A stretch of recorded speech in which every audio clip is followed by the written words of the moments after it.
আজ আমি এই অঙ্কগুলো করাবো। কি আছে? রাশিগুলি গড় নির্ণয় করো। বয়স ব্র্যাকেটে দিয়েছে বছর 14, 15, 16, 19। তো এখানে লিখে নিয়েছি 14 বছর, 15 বছর, 16 বছর, 19 বছর। ঠিক আছে। এবার 9 আর 6 কত? 15। 15 আর 5 20। 20 আর 4 24, 4 হাতে কত? 2, 3, 4, 5, 6 হলো।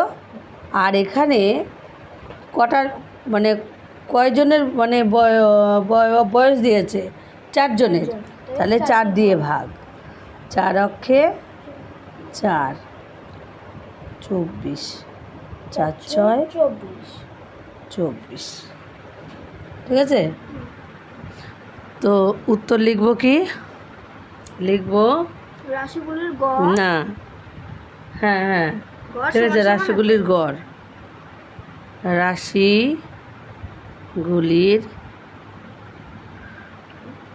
গড় 16। এবার যেহেতু এখানে বছর আছে 16 বছর, বুঝলে? তো দ্বিতীয় অঙ্কটা কি আছে? এখানে আছে মূল্য, ব্র্যাকেটে আছে টাকা। কি আছে? 25, 50, 75, 100, 125। ঠিক আছে। তো এখানে আমি সব কটা লিখে নিয়েছি। লিখে নেওয়ার পরে এবারে কি করব? আমি সবগুলোকে যোগ করব।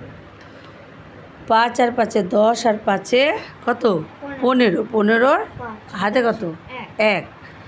2 আর 1 3। 3 3 না, 3 5 আর 3 8। 8 আর 7 15। 16 17। 17 7 হাতে কত? 1। 1 আর 1 2। 2 আর 1 3 হলো। এবারে এখানে টাকা লিখে ফেলো। লিখলাম না, যতগুলো শূন্য না, যতগুলো টাকা আছে। মানে ধরো একজনকে 25 টাকা দিয়েছে, আরেকজনকে 50 টাকা, আরেকজনকে 75 টাকা, বা তারপরে হচ্ছে 100 টাকা, তারপরে হচ্ছে 125 টাকা দিয়েছে।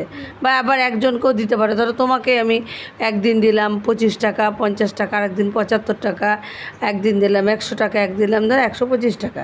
তাহলে আমি গড়ে কত টাকা দিয়েছি? তাহলে কী করব?